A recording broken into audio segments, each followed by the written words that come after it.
Hello and welcome to episode 61 of Pentagon for Gold. Now, you may remember last time we won the CONCACAF Champions League and then failed to win the playoffs, but did get to the final, so Santos Laguna did qualify for the CONCACAF Champions League again. Since then, it's been about 6 months, and I did mention back then that I want to have a look at the job at Santos. But then, as I was doing that, I realised that the Flamengo manager was retiring. That's Jorge Sampaoli, I think, was the manager at the time. So he retired about a month ago. I've since applied for that job, and I didn't get it. I did get an interview, but they turned me down, so I've gone for another club. I got quite lucky, in fact, that even though I got turned down for the Flamengo job, the only other job that I was really excited about came up. Anyway, before that happens, I'll show you a bit of the transfer history. I slightly messed up because a couple of players that I sold went to Flamengo because I was sort of anticipating going there in my sort of January period here. Unfortunately, it didn't work that way, and it is a shame, but that's how it works sometimes. So if we have a quick look at the transfers, Alexis Tanguy came in from Danubio. He is a pretty good-looking defensive midfielder. He was 18 when he signed. He's now 19, but he looks pretty promising. Then we got a couple of smaller players. Omar Malagon came in from America. He can play left-back or centre-back, and he was one of the Dream 11, so I thought I might as well pick him up, given he's Mexican and he wasn't too expensive. Isaac Salinas came in from Necaxa. Not the greatest player, but he was quite cheap and looked like a decent right winger.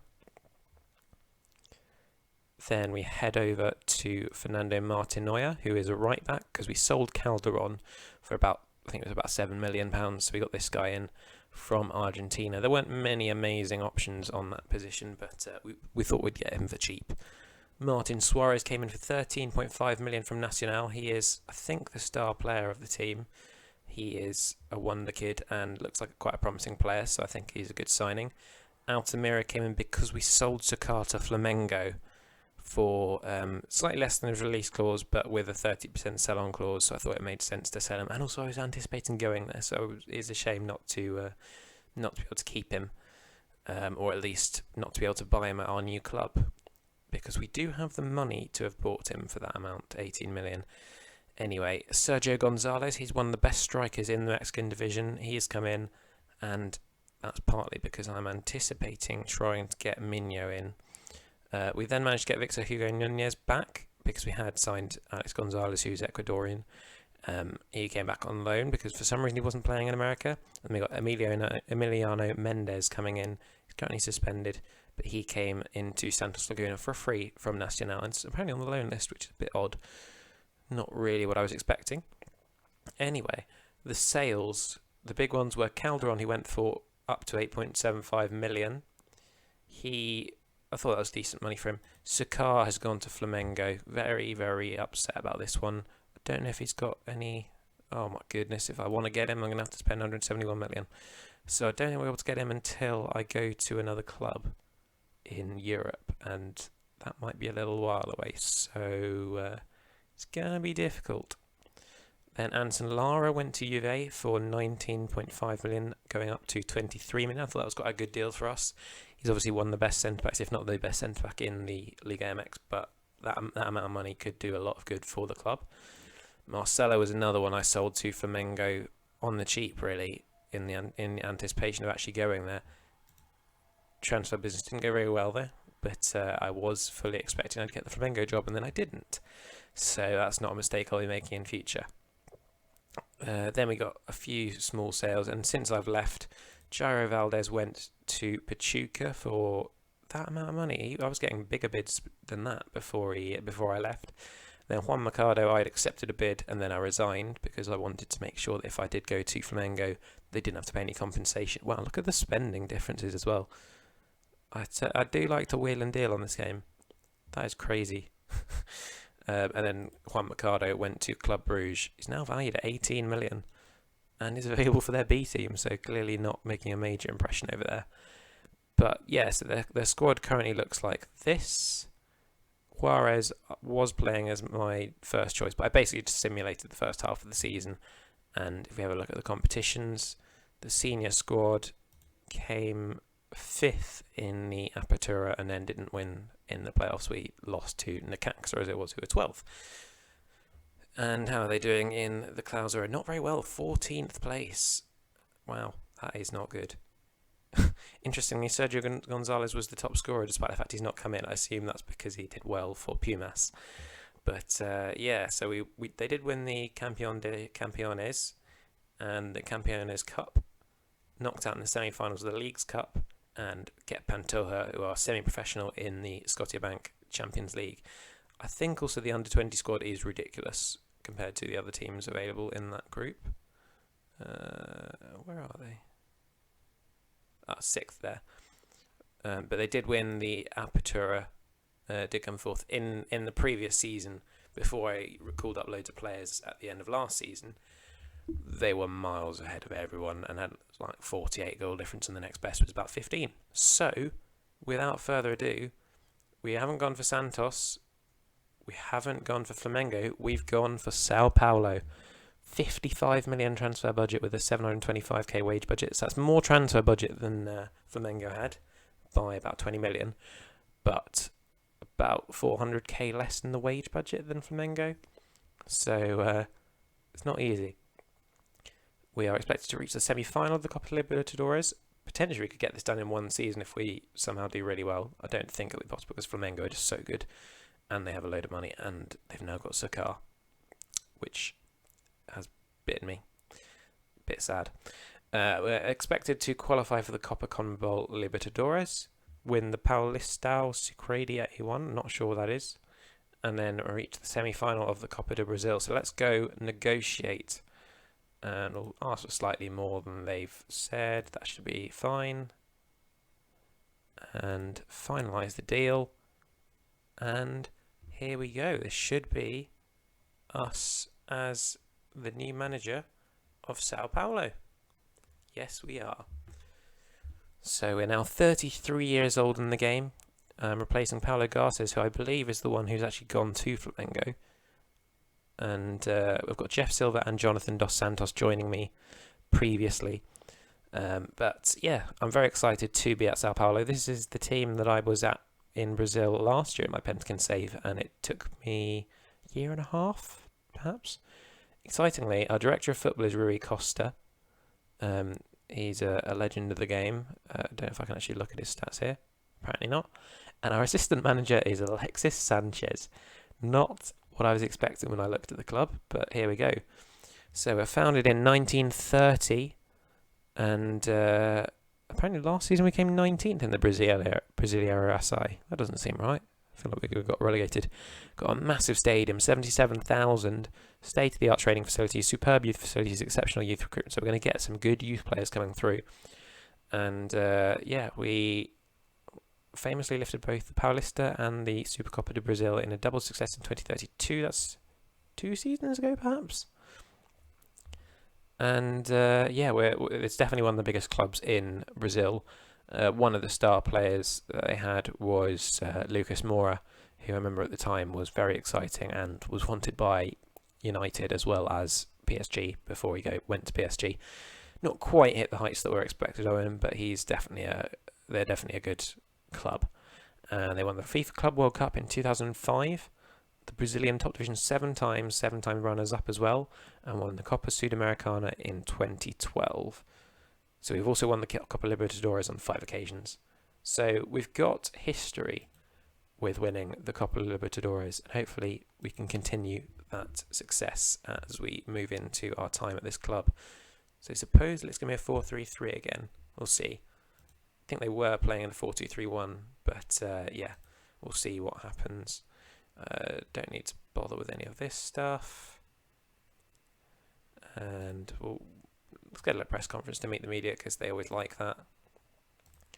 Let's see.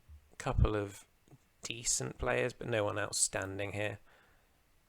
And we'll have a look at some of these. Who are you? That's quite a cheap deal for someone. He is leaving at the end of the year though, so I might accept it. Who knows? We'll have a look at the squad and then I'll decide. But yeah, I'll come back once I've actually put the squad together. So here the squad is sort of. It's not perfectly built at the moment. As you can see, there's a couple of 2.5-star players in here. We don't really have any defensive midfielders. Don't really have enough good centre backs, although Gavassi does look good. Fullback areas were a bit weak. We actually have Eduardo Franco, who is a Mexican striker who was at America. He was around, I think, either just before we got there or at the time that we got there. So he's pretty good. We also have a good backup striker in Diego Carlos, who looks more like a deep-lying forward, perhaps. Potentially, I might change this to a 4-4-2 to accommodate both those strikers, but we'll see. We'll see what happens with that. And yeah, for some reason, our key player, Thiago Emiliano, who looks really good, is transfer listed. I've got no idea why. Apparently, the club doesn't have a role for him to play. No longer requires his services. He's not going to be leaving. I am definitely removing him from the transfer list. He's going to be a key player here. I'm looking to keep him and have him as one of the most important players. And he's only on 17k a week, which is quite impressive. Mazzino on 50k is not as good a player, but looks decent still. So we'll need to get a box-to-box midfielder in, which is why I'm a bit frustrated that Marcelo isn't an option, because I've already sold him to Flamengo, and no doubt he would cost an absolute bomb to bring here. First thing I want to do at Sao Paulo is buy Manuel Mino, because look at those stats. He's just getting better and better, and he's 19 still, so he's going to be one of the best strikers in the game. I've declared interest. Supposedly it'll cost about 21 million. We'll offer 10 up front and see. Oh my lord, this is crazy. Let's go 20 million. Okay, that's a good start. Let's get it down to 22.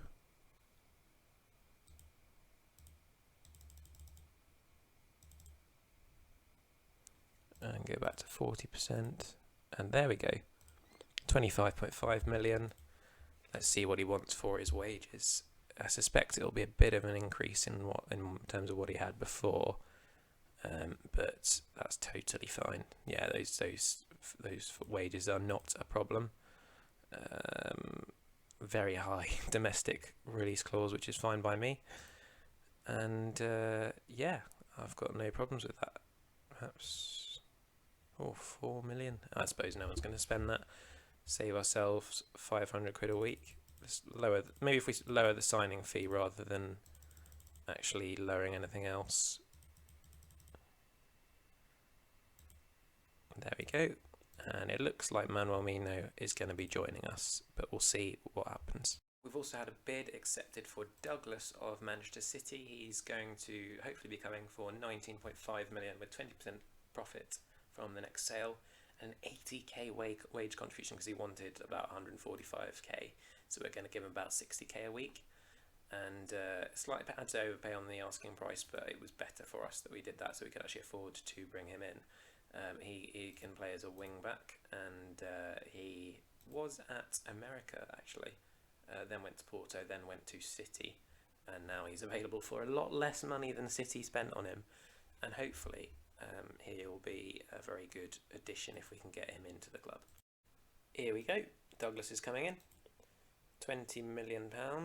Unfortunately, we're still waiting on Mino, because we're waiting for Santos Laguna to actually sign a replacement, and knowing FM, they never actually do. Well, we've made some exciting signings so far then. So Romulo came in January before I came in myself. He is a right back / centre back and looks okay, but ideally we need to get another centre back because we don't have great options there. Adavilson came in for not very much money and looks a bit rubbish. Douglas has come in then, 19.5 million from Manchester City. It's only 3-star, but I think he's probably one of the better players in the team. He's not got amazing sort of defensive or crossing stats, but he's very fast, good technique. He's perhaps a bit more that sort of, I don't know, creative in a way, although he has only got 8 passing. But he was a key player for America and for Porto, and he went to City and played in the Premier League a lot, so he should be a good player. If we then head into our latest signing, it is Edson Rosas from Santos Laguna, as it happens. He is joining for 21 million, potentially rising to about 35, I think, but one of those is 50 goals, and he's not particularly close to that. Yeah, so we're very excited to have him here. Unfortunately, with Mino, they wanted to sign a replacement first, and they just didn't go for anyone, so I've had to cancel that transfer, and I'm trying to wait out till I can actually approach him again, because I would really, really like to actually sign him. I've also just noticed Rosas has 19 jumping reach, which for a 6-foot winger is mental. I should get him on my headers. Some slightly confusing stuff. The game's told me that players under 20 don't need to be registered for this tournament, and Rosas is 19, so I didn't register him, and then it seems to think I don't know what's going on. Thankfully, we've now managed to get Mino to talk to us again. I think he's actually raised his demands, but I suspect that will be because he's turned 19 in recent days. He was 18, how long ago? He must have been 19 for ages. Oh, maybe he was 19 the whole time. I don't know why he's asked for more then, but I'm very happy to have him. I think it might be because he wasn't necessarily keen on coming because of turning us down before. We had to take a little time to actually convince him, but we're excited to have him in now, or at least he should be coming in the next week or so. Transfer history as well. We've made a big sale. Mazinho has gone to Al Ittihad for 16 million, rising to 21. And it's a slight profit from before, but I think it's a decent amount of money to get for him. It means we're going to have about 20 million to play with, and we'll need to sign a midfielder and a centre-back, really. Unfortunately, centre-backs don't seem to be anywhere available. There was this guy in the season preview, if you have a look, Genivaldo. I wanted to sign him, and he was asking for absolutely tons of money. It was like 150k, and I got it down to 60k with hundreds of thousands of bonuses, and then he also wanted a highest earner clause. So I wasn't entirely keen on doing that. I might go back for him now that he's only wanted by Empoli, because there was interest from Leicester and Arsenal, I think. And yeah, he's someone I'd like to sign. Potentially Robert could be a signing we make as well, instead. But neither of those can be cheap enough to allow us to get a midfielder. So we're making progress. Sydney has he's a wonder kid at 20, looks really good, and he's started amazingly. 3 goals, 5 assists in the Paulista Sicredi, and 3 assists in his first Libertadores game. He's been starting on the right for us, but he's quite a promising player. And then I think that's it for our players. Douglas is the best right back in the division, so justifying my selection of him as a signing. And we've signed Manuel Mino. He is coming for 23 million, or 23.5 million, rising to 26 million with a 40% sell-on profit. And I'm very excited to have him. He's quite expensive. I think he is our record signing, but he's also going to be going for a lot of money in future with that percentage of profit. So Santos Laguna, yeah, a decent amount. Because it's probably going to be me buying him at my next club, because boy am I excited to have him back. So we've actually gone and signed Victor Hugo Nunez from America. He was on loan at Santos Laguna, but he was only there for a couple of games before we bought him. Seems he's actually got a bit of way to grow, which I wasn't expecting, because I was pretty sure he'd maxed out his potential before. He has come in for, I think it's 7.5 million up front with 10.5 million in total. And yeah, I'm pretty happy to get him in. He's a pretty good player, not too expensive. We've only spent almost 75 million. That's quite a lot of money, but seems that the club often does that. Actually, I don't. Yeah, Rosas was the record transfer. Mino wasn't. But that's only if Rosas gets all of his clauses, which isn't likely because some of them were goals based. And we've actually also gone for a centre-back, Fernando Belli. Looks pretty good. He's 18. He's one of the better Argentinian players, and he looks like pretty much the best option for this position. 3-star at the moment, and he was in the Dream 11 for the Argentinian league with interest from some decent clubs. So I thought I might as well go for him, and hopefully he'll improve pretty quickly and be one of the better centre-backs in the division. So we're playing our first game that you will see, because most of the games that we've played already are just against rubbish teams. The way the Brazilian season works is it often starts with a tournament where there are lots of teams from lower divisions playing against the bigger teams. So as a result, we've not really had any proper opposition yet. This is probably the first example of a proper opposition for us, which is Club Atletico Belgrano, who are predicted to be 5th in the Argentinian First Division. They are in our Copa Libertadores group. I'm only going to show one game today because we've already done quite a lot on transfers, and I don't want the episode to get too long. As it happens, Leonardo Bello is on the bench for Belgrano. He is hopefully going to be our new signing, so quite excited to get him in. And we're going in with our strongest team that we can. Most of our signings can't be registered for this tournament because the registration happened before our window opened. That means that they'll probably be registered for the next round, but they won't be registered for the group stage, which is a bit of a shame, but that's just the way it works in this. Hopefully we won't have an issue with registering them all towards the latter stages once we get to the next round, because it may be that they only let us put in 3 players and we've signed more than 3, or we will definitely have signed more than 3 by that stage, and it would be a shame to end up upsetting one of our players and also just missing out on our best team, So hopefully we can make the signings we need to, and we're behind already Quattrochi with the first goal of the game for Belgrano. We are away from home, so it's not a major disaster if we don't get the result, and also this is by no means our strongest team just because of the lack of our new signings.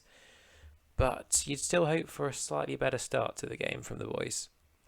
Franco into Sydney, who has been the standout player so far during my reign here. Gatti with a good tackle to win it off Sydney, and now he's won it back with a really good bit of hassle. Vinicius Enrique into Altair, who I accidentally transfer listed for a day before realising he was actually our best left back, so not quite sure what I was thinking with that one. Vinicius, oh, that's a decent strike. He is going to be replaced by Rosas in the starting lineup pretty soon, but he's still a good option, and that was certainly giving me something to think about. Franco, oh, it's a fantastic tackle. Very unlucky not to get through there. And within seconds, they almost scored. Phenomenal tackle from, I think it was Gavassi. Vinicius loses the ball and it's cleared away and found its way to Robledo. Quattrochi. Repel. Thankfully that shot has just drifted wide, but we're not playing particularly well. There's also been an absolute ton of highlights so far this game, particularly for a 1-0. Ramos looks long into Vinicius. He's managed to knock it past his defender, and that's a brilliant goal from Vinicius. Wonderful take, really good finish from the Brazilian. That's the kind of play we want to see. What a goal. What's his first touch? Because that was something special. 15. So not entirely surprising. 16 long shots. I don't know if that would have counted as finishing or long shots, but he certainly got some ability as a shooter. Jimenez into Araujo. Knocks it long into Altair in the end. Didn't find one of his own teammates, and now we can look to counter. Vinicius on the back of that goal has just done a beautiful assist. Maybe he's not the guy we should be replacing, but that's a really good finish as well from Franco. He's definitely one of the stars of this team, and I'm excited to see how Minho combines with the front two, and also he'll be playing as a winger most likely, probably an inside forward on the right in place of Vinicius, who will move into midfield. But it's quite exciting to have all these players up front available to us. Our defence definitely is not where I want it to be, but unfortunately there don't seem to be very many options to actually improve that. Quattrochi, Aguilar and Curcio That's a great tackle, and it still made its way back to the Belgrano defender. Vinicius Enrique. Ooh, that was a powerful strike. Off the post in the end. Unlucky there. Sidney knocks it in towards Franco, but can't get a header on it. And we're heading in towards half-time. Chance for Belgrano here. Marinelli into Aguilar. Rappel. Vinicius looks to win it back. Can't quite do that, and it ends up rebounding. Now Rappel gets another chance. Jimenez into Aguilar. Oh, it's a wonderful bit of play and a great goal. 30th goal of the season for Obledo. Clearly he's doing some damage in the Argentinian division, but that was great play all round from them. Really quick passing, very difficult to deal with. It's been probably the longest first half I've had on this game. It's been crazy. Oh, Diego Carlos with a great finish from Altair's cross. And it's 3-2 at half time. It's been quite an exciting game, hasn't it? Both teams heavily overperforming on the expected goals. Let's go with the played well but still room for improvement team talk. And hopefully we can hold on a bit better, because defensively we don't look great today. Although all our defenders do have high ratings. Romulo into Vinicius Enrique. Sidney. Ramos. Gets to the byline and can't get across onto one of our players' heads. But Thiago Emiliano wins it back, and now Vinicius passes it back to him, and that's a beautiful strike from Thiago Emiliano. He is our key player for a reason, although no doubt Minho would have overtaken him as the key player now, but what a player. That is a beautiful strike. Why he was transfer listed when I first came in, I've got no idea. It's also a bit upsetting. I was having a look at some of the Brazilians in the national team, and a couple of them were at Sao Paulo about 2 years ago, including a world-class defender. So it's a shame to see that gone. Oh, it's a great save from Gustavo Mateus. Really good save, getting down low to his left-hand side. And yeah, looking at the expected goals, you'd say they probably deserve to be winning, but then they did have a penalty, so we're slightly ahead on that regard outside of the penalty. Thiago Emiliano unfortunately will need to come off shortly. Can Vinicius get a goal to make it a bit easier for us? Coronel manages to nick the ball off Sidney. It looked like there might be a foul in there, but it's not been given, so I do not know who to bring on. I think we'll probably move Vinicius into midfield. Vinicius Enrique can go to box midfield, and we'll get Daniel Jardon on the left-hand side. I think he's more of a winger. Yes, he is. There he goes. Vinicius Enrique now gets a couple of bites at the cherry, can't get it in. Diego Carlos also tired now, so let's get him off. And Rogisvaldo João, I think, is our 19-year-old with lots and lots of potential. Yeah, that'll do. Let's get him on pressing forward. And who else shall I bring off? I do not know who is the best player at this point. Rodrigo Barrios. There we go. Kind of just a random guess, but 2.5 stars. 2.5 stars, not a bad, not too much of a downgrade. Boutavoy shoots his shot over the bar. Just need to just hold on. Ideally get another goal if we can. But we're looking pretty good to top this group. In fact, it doesn't really matter what happens regardless, because apparently the top 3 in every group go through to the quarterfinal. So if we go out, it would be somewhat surprising. I don't think I actually meant to put Sidney where he is. I think it was, or Vinicius rather. I think it was Sidney I wanted to get into midfield, but Vinicius seems to be able to play there, so I'll just leave it as it is for now. Romulo whacks it into the box, and it's cleared out on the head of the defender. Now Quattrocchi breaks through our defence like they're not there and puts it home. We need to sort this defence out, because that was shocking. I mean, we do have Douglas now, not such a defensive fullback. I'm not quite sure what he's good at, but I figure he must be good at something, given he's a key player for many of the teams that he's been at. And obviously he was at City. He went there for 50 million. He must have some uses. I think he'll be a good player. It's just, oh goodness me, come on lads. Defensively we are shocking. Admittedly we are playing a 4-2-4, which won't help us. But this is a little bit concerning that we're conceding this many goals. Let's time waste a bit.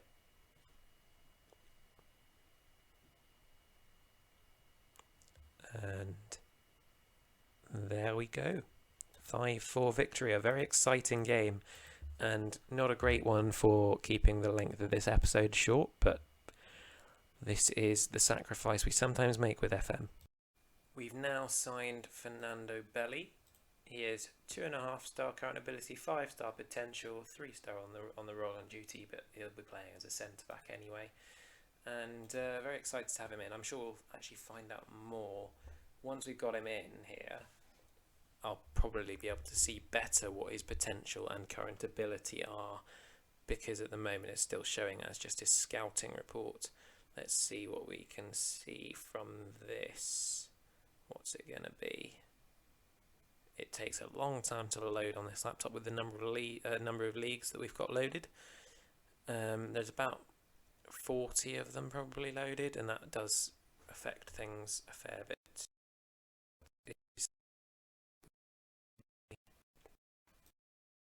So 2.5-star current ability, 5-star potential with an extra gold star, which is great. I reckon this guy's going to be very good, but we're going to have to give him some time. He's only got 11 jumping reach, but he has got 16 heading, so when he does get up to it, he will be very good. He's also got decent passing, good marking, good tackling, very good technique and work rate, and I think he'll be an exciting player to have. So we'll get him trained as a ball-playing defender on cover, because that's the only sensible position to put him in. Now our challenge is going to be trying to fit in all the signings in, because apparently you can only have a few in the matchday squad. Has he gone into my... No, he is in that... Where is he? Fernando Belli. I do not see him at all. There he is. Why is he that low down? Guess he's down as a wing back or something. And Ramos can welcome Belli. Very excited to have this guy in. Nunez can take the number 14 from Clabinho. Belli can take number 6 from Diego Carlos, who's our striker, who can take number 18. Thankfully, the numbers are a lot more switchable in this in Brazil, so that's quite good. We are going in for Nathan Zininho, but he's not getting, our bids aren't getting accepted for him. So the basic outlay of the squad is this. If we have a quick look, decent goalkeepers, okay defence, but not amazing. If I can get to the right backs, Douglas is actually our best comfortably. Don't know why he's down as 2.5-star there. Our forwards are pretty good, and our midfielders are pretty good. So there's lots of exciting players in this squad. And actually what I'm probably going to do is put Diego Carlos into midfield. And that way we can have Minho starting up front. Yeah, that seems like a sensible decision to me. And he can go up front with Franco.